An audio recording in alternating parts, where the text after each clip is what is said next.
We did a brain scan study, and we did find there are some specific regions of the brain which are very activated when someone's experiencing ASMR. Hey everyone, it's Rosie here. Welcome back to Radio Headspace. So have you ever felt that strange tingling sensation when somebody whispers or when you hear the sound of pages turning? It's called ASMR, and for millions of people, it's become a way to relax and fall asleep. But what's actually happening in the brain when we experience ASMR?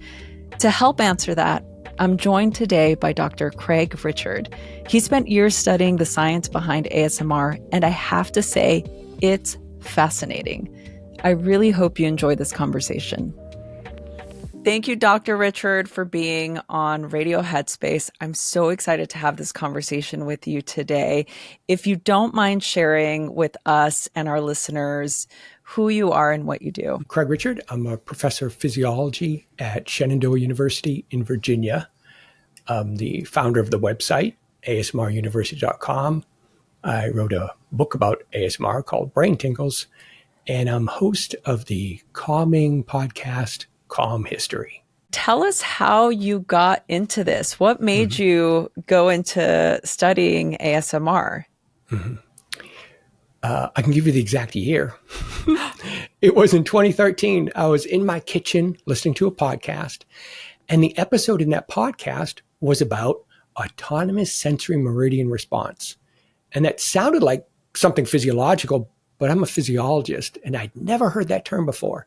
And I was about to delete the episode when they mentioned that people who experience ASMR tend to feel super relaxed by Bob Ross.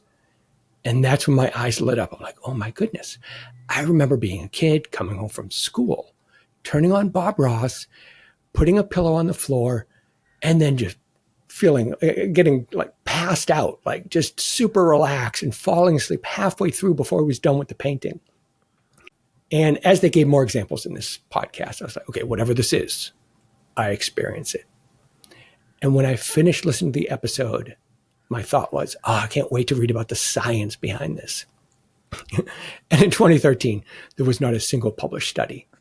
And that's when I said, all right, time for me as a scientist to kind of focus on this because I do believe in it. I experience it. And so that's when I launched asmruniversity.com. That's when I started doing collaboration, research studies with other individuals and started collecting data about this. And it's just put me on this journey of studying ASMR. Well, I mean, you kicked us off right at the perfect spot. Give the audience a description of what ASMR is. Yeah, it's kind of confusing. The letters stand for autonomous sensory meridian response. It's a deeply relaxing feeling that may also have these like brain tingles that travel down your scalp and the back of your neck and down your spine. And I would say it's most often stimulated when you're either in the presence of a kind or caring person, or you're watching a video and the person's like looking into the camera and acting in a kind and caring way. And there's something about when you get that positive personal attention from someone that you trust, someone that you feel comfortable with, that puts you in this deep, relaxed state that may also stimulate brain tingles. You also break this down on a very popular TED Talk that you did, which we can link in the description of this episode, where you talk about the sort of mechanisms of ASMR. Yeah. One of the things that was most fascinating to me was this positive personal attention. And I was hoping you can talk a little bit more about that, because for me, I grew up watching Bob Ross or Mr. Rogers. And I just remember feeling that those shows created this entire experience. And as I was watching you speak about this, it started to make sense. So if you don't mind sharing the sort of trajectory of why that is. Yeah, those are two great examples. Both of those individuals, Bob Ross and Fred Rogers or Mr. Rogers, what they do in their shows is they turn to the camera a lot. And that's that personal attention that they're not just talking, it feels like, to an audience, but because they look in the camera, you feel the personal attention, which is the same thing you'll see in popular ASMR videos on YouTube or wherever you watch them. Is there's something about that eye contact, but it can't just be personal attention, because you can imagine someone yelling at you, which is personal attention. It has to be someone that has this kindness to them, or you know that they're trying to do something positive for you. And what that is it starts building trust. And even though it's very logical to say, well, if someone's talking kindly to you, you shouldn't run away from them because they may be helping you. It seems that we're hardwired for those kind of stimuli, which is when someone's giving us positive personal attention and they're talking calmly like Bob Ross or Mr. Rogers, our brain is just unconsciously saying, this person seems to care for me. I think I'll stay put and I'll stay focused on them. In other words, your brain is telling you, don't run away, because our brain is always trying to decide when we meet someone, is this someone I should run away from and protect myself and try to survive? Or is this someone that may be beneficial to me? So that relaxation you feel for positive personal attention is just your brain's way of saying, this person may be beneficial to you. Stay put. Have there actually been studies on videos that give that type of personal specialized attention, like eye contact in the camera, like this kind of? Well, it's the template of all ASMR videos. So in a way, the research of the importance of positive personal attention is the success of every single ASMR video. They have millions of viewers and followers, and it's because of that combination of factors of it. In almost every single one of them, they're talking softly, they're talking gently, they're looking into the camera, and you feel like they are talking specifically to you. And that is the historical foundation of how we became to understand that there is something such as ASMR. Yeah, can we talk a little bit more about what the internal process, like what is the physiological process that is happening as we're watching and listening, and maybe talk about the importance of the visual and the ocular is visual, the auditory. Right.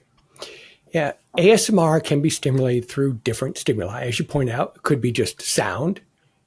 It can be also include visuals. And the third one that a lot of people forget is touch. And that's because ASMR videos are so popular. You know the person's video can't touch you, but you still experience ASMR. So there is sound, visuals, and touch that can stimulate ASMR.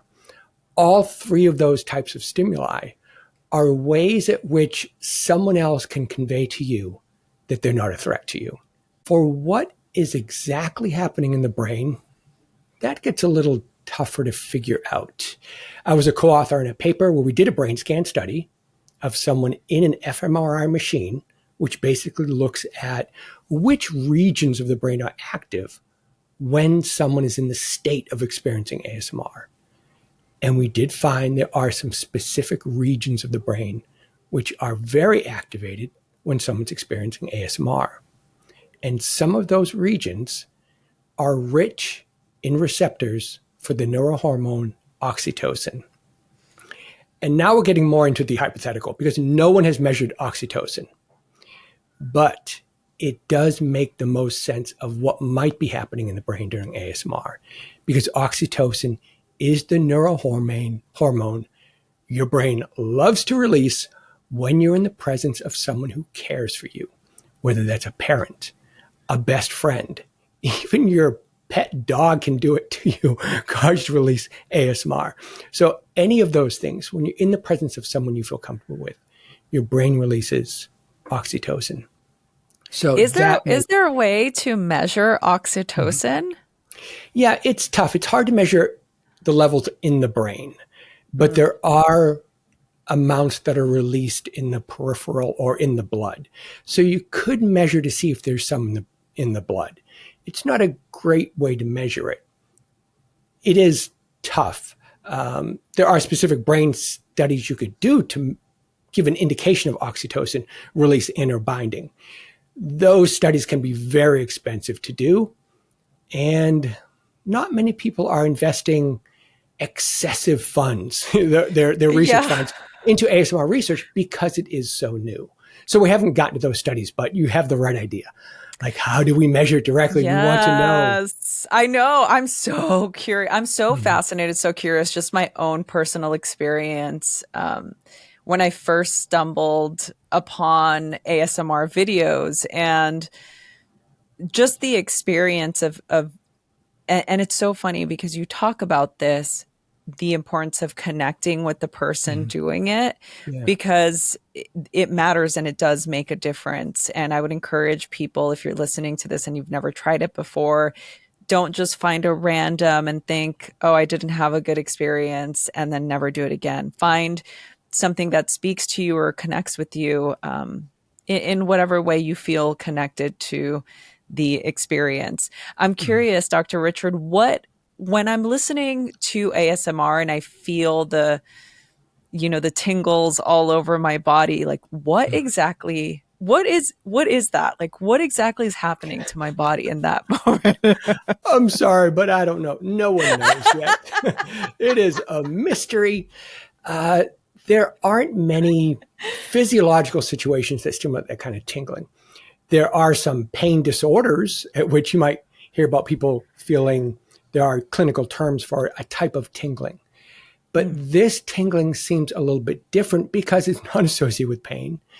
It's associated with relaxation and sometimes a little bit of euphoria. Chills are somewhat close to this concept, but chills that you might experience, whether from music, a profound moment in a speech or a movie, or even a cold breeze. Those chills where you can feel little bumps going on your scalp and maybe you see the hairs on your arm raise up a bit.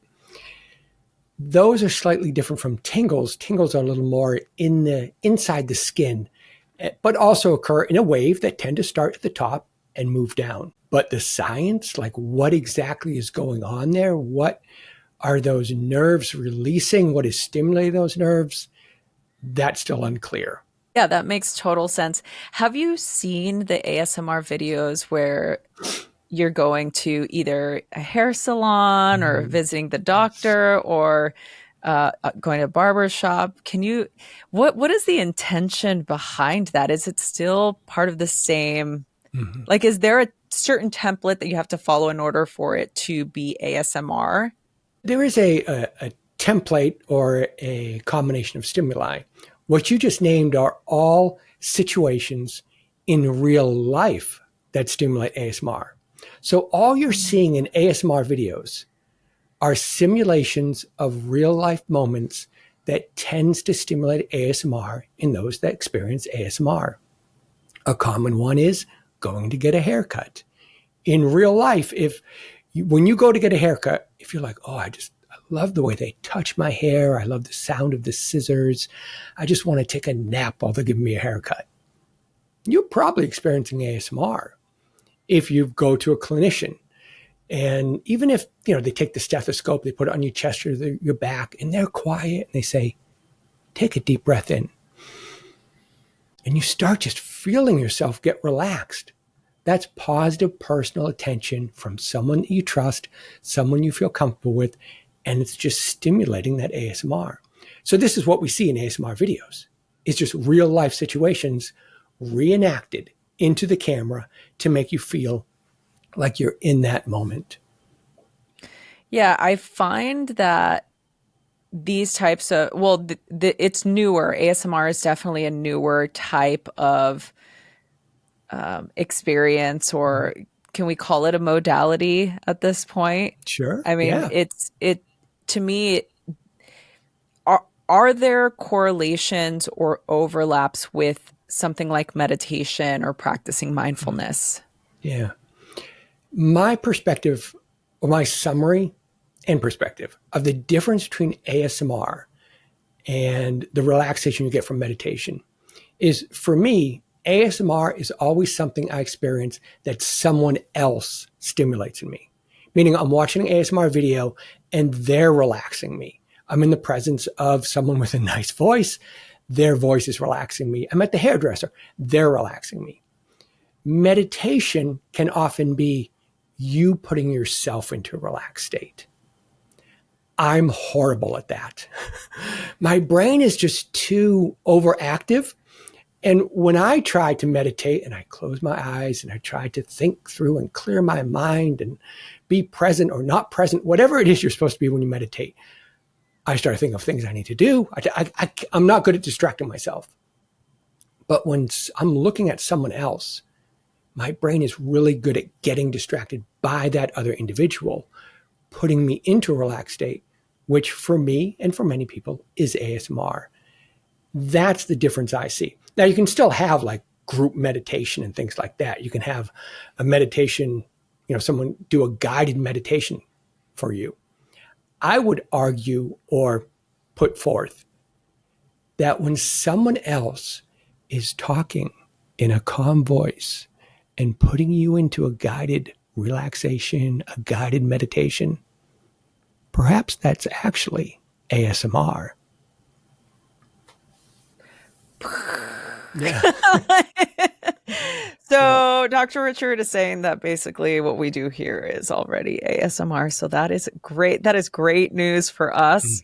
I feel like I am really, this is one modality that I think scientifically the most excited about because there's so many, we know what the statistics are with people struggling with depression, struggling with anxiety, struggling with feelings of isolation, the loneliness epidemic.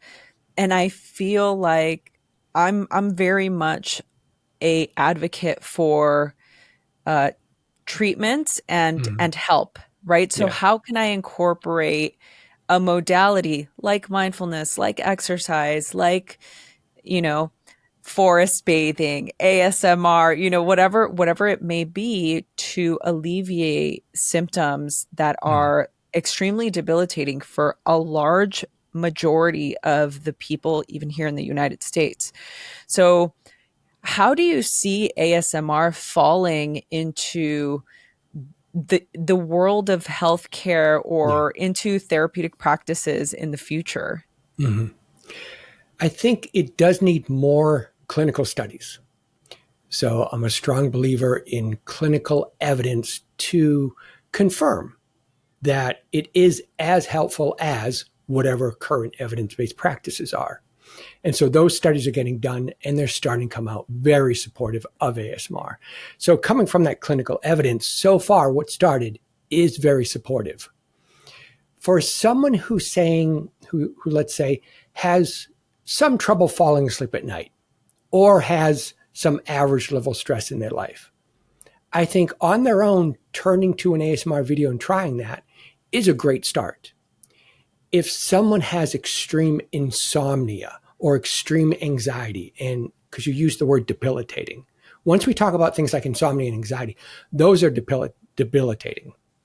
I would suggest that those individuals start with a health professional. Because what a health professional can do that an ASMR video can never do is find the underlying problem and perhaps fix it.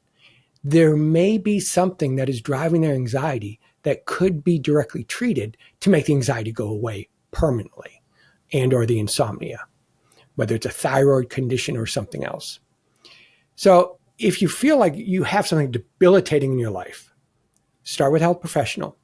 But what you can do is whatever treatments they want you to start with, it should be okay to use the co-treatment or to also use ASMR videos and talk to your health professional about it. If this is something you're considering, is to say, hey, what do you think about ASMR videos?